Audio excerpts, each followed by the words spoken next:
po sa inyong lahat. Ako po ay pinili ng aking partido, ang Kapatiran Party. Ako po ay may misyon, isulong ang mga prinsipyo at plataforma ng Kapatiran Party. Tell you, it was a very low professional fee.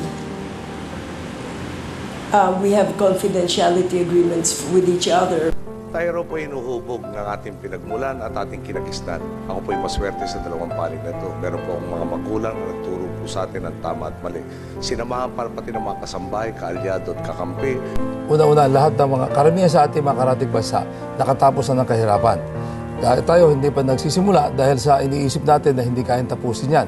Pero una-una, agrikultura halimbawa, 70% na mahihirap. Maraming po salamat at ako po ay natutuwa at nakasabay ko ang mga taong dito ngayon na may passion for leadership. Today po ay ang hamon ng panahon ay napakalaki. Palang gabi po sa lahat. Bakit si Brother Eddie ay naisipang tanggapin na naman ang hamon at magkumpul?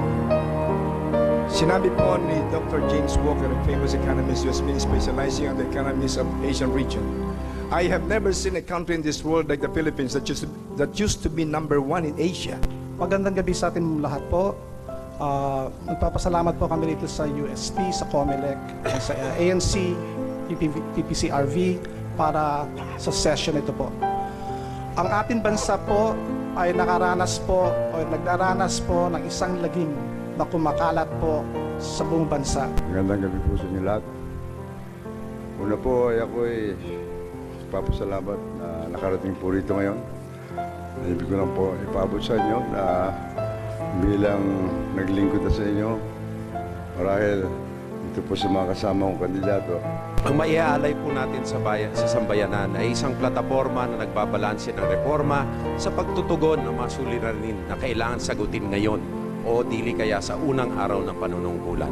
Tulad ng patuloy na pagtulong sa ating mga magsasaka kung sino nawalan ng 26 bilyones pesos sa danyos nitong 4 na nakaraan na bagyo. Patuloy na paggugugol sa infrastruktura na kinakailangan upang mag-develop ang ating bansa na maging isang kaaya-ayang investment decision. Kaya dinisenyo ko yan. Ang nakita natin mga footbridge, yung pink fences. OFWs, kahit na ito ang ating heroes who have saved the Philippine economy. Ay yung isang bagay na paulit-ulit mong ginagawa at umaasa ka ng pagbabago. Yung mahihirap magsasaka at manggagawa.